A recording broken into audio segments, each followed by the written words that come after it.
Hi, it's Megan. So I am going to do the second chapter of the novel I'm writing on YouTube. This is actually really hard for me because I don't write linearly, which means I don't write chapter by chapter naturally. So I'm having to learn to do this for kind of the chronology. Just do it one after the other after the other. So I now have an outline, so I think I can stick to schedule. So I'm going to try to have a new chapter every week, or if I can't every week, every 2 weeks. And I'm bringing in both kind of the makeup concepts, since I started with that in the first chapter, and I'm also doing some makeup related YouTube videos. And then also I used to raise money for companies professionally, and I used to advise them. So I kind of wanted to bring some of that in as well. The idea of women starting companies. So those are kind of some of the two themes. So I'm going to put a link in the description to chapter 1. So if you haven't seen chapter 1, you might want to see that before seeing chapter 2. This is chapter 2. So chapter 2. I reach out, running my fingers along the milky creamsicle eyeshadow. A stark, contrasting glare from the skylight directly above highlights the depth and the color, and I spread a thin swatch on my inner wrist. The actual pan is almost pristine. The powder so soft I can run my finger through it and leave it like a virgin, to quote Madonna. The orange is a warm shade, perfect for those with a likewise warm undertone to their skin, but it's also pastel enough to work on those with cool undertones. A perfect shade. I need them. I turn on a Lily Allen playlist. It's hard to be a bitch. Yes, it is. Muse, my cosmetics company, is housed in a restored auto repair shop just off Main Street in Santa Monica. Main Street is the hip and trendy commercial drag of this reluctant tourist town. My muse is Estee Lauder, who drove my childhood dreams forward to this very hip locale and into top retail spots in Sephora and Nordstrom. I'm glad to be alone in my office as I look at the final options for my new and vastly expanded makeup line. Except for Trotsky, of course, our chocolate lab, 2-month-old puppy, and company mascot. She sleeps quietly at my feet, brown eyes closed and dreaming as I contemplate my future and hope fate will be kind. Saying I bet the farm is understating the risks I've taken in so aggressively adding to my offerings. I did it anyway. And the evidence is littered before me on the bronzed aluminum oversized table that serves as my desk. For now, I need my own impressions of the merchandise, independent of outside influence. That's Mo, who just got shaved today, by the way. Rainbow stacks of brights, blushes, and eyeshadows. Tubes of mascara and eyeliner. Bottles with foundation and piles of powders. Lipstick tubes in rows. It's a fortune in research and manufacturing. I hope that someone likes the new shades and will embrace them on a daily basis. My gut built this company from my sophomore year at UCLA to this dubious semi-headquarters 10 years later, and finally growing fast. I even managed to graduate with a joint degree in literature and economics. Everything around me reeks of Estee, but with a twist. She was so elegant, as befit her start in the 1940s, but my settings and offerings are edgier. The building is a gift from a friend's parents. They transformed what was an auto repair shop into an airy and bright office space. My small offices are separated with a wall from my cosmetics mini warehouse. Products all in steel bins and in rows. The floors are still a cool, brisk gray cement, but the walls are robin's egg blue. More true blue than Estee's slightly greenish shade, but still a part of its family. The ceilings are a deep cerulean, which is the exact coloring of my packaging.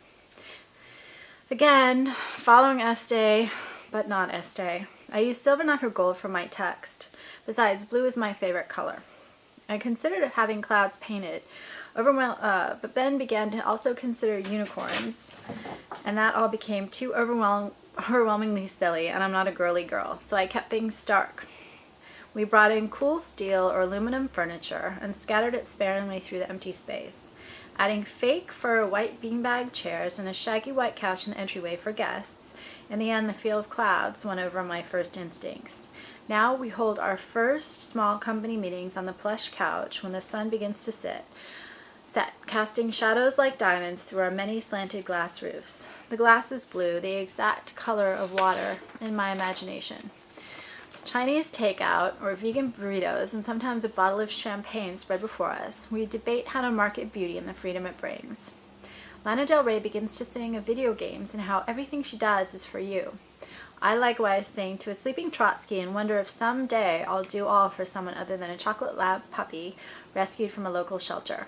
Outside is the hum of cars, and I hear my neighbor shouting something. We have businesses to the west and a residential neighborhood to the east. My employees are mostly quiet, working, but the phone doesn't stop its constant rings. For now, I drag my oversized remains of a leather chair to the edge of my table desk. I have more appropriate seating options, but I like to kneel in the familiar chair and focus on my samples. The leather is worn to the point of butter softness, and the brown has faded unevenly. The chair and this office, like much of my life, is a favor granted. I grew up on charity. My brother and I both smart and lucky enough to be the token poor scholarship students at one of the city's most prestigious and competitive private schools. Here, cheap rent provided by my best friend's parents and Muse's first investors literally has made my success possible. They looked out for me and gave me enough lucky breaks to get my company off the ground and soaring. The chair came from another friend's mother when she redid her library. She'd always seen how I loved it and gifted the monstrosity to me when I was 16. I did what all poor kids do when granted such luxuries. I said thank you and continue loving her to this day. When you have little, such a precious object takes on great importance. At first I couldn't believe I owned such a marvelous chair. My mom had looked on in silence as I sat down in its depths upon its arrival, massaging the lush armrests. One of my first eyeshadows was the exact brown it was at that moment. It reigned like a queen in our Brentwood apartment until I moved here into my office. Before me is my next challenge. The makeup samples are my own hard work, though many others have touched them in different ways to get them to this almost final stage. The beauty industry is a grind, and I fell into it when running away from an ex-boyfriend. I needed a distraction after a breakup and created a line of 10 lipsticks. Next, a sporty girl complete set that UCLA decided to carry in their bookstore as an add-on purchase. Now it's a real business unless I mess it up.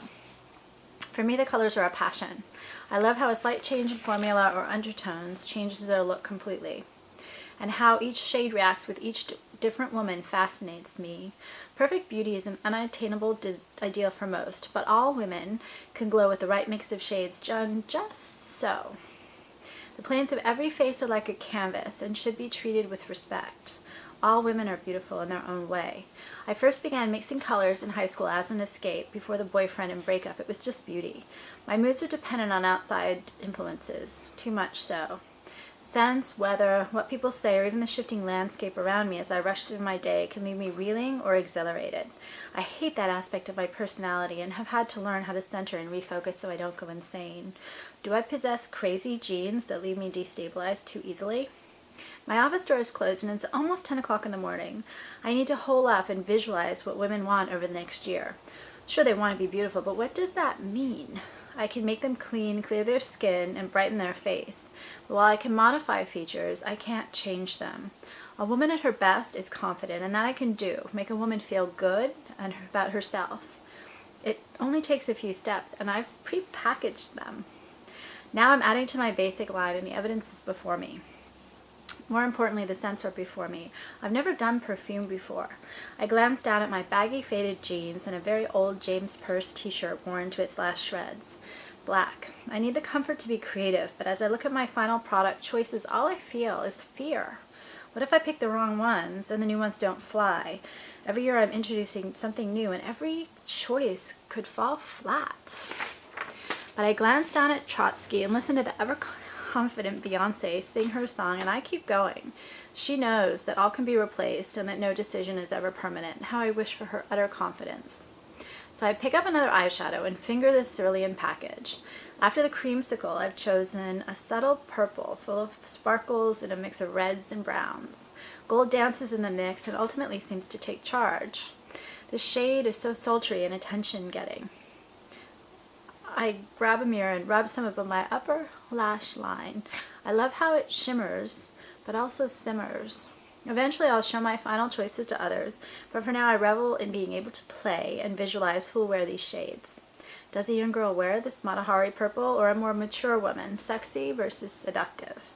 I can imagine both as I smell the local scents of exhaust and salt. Bread from a nearby restaurant warms up the air. Now my phone rings. My assistant only answers if I don't pick up by the third ring. I grab for the phone, but something inside me, an instinct, warns me away. I ignore it. Hello? I start, trying to juggle my mirror, eyeshadow, imagination, and trepidation. Lisa, I won't make it tonight. Brad, my boyfriend, begins, as always skipping a courtesy at the start of any call. A master of the universe, he doesn't believe in pleasantries. Does he believe in manners? When having them helps him... Yes, the bloom is off the rose. I love him not. Lately, less so. But I'm dependent on him, and he's helping me get financing to expand my line. In private equity, he buys a company and doesn't fund them. He has friends who fund, and they'll be working on the final paperwork to make my dreams a reality. Feel free to judge me, but I've been with him for almost 5 years now. 11 years my senior and much more savvy than I am in business. He, like my office space and chair, has been a gift that I'm not always sure how to manage.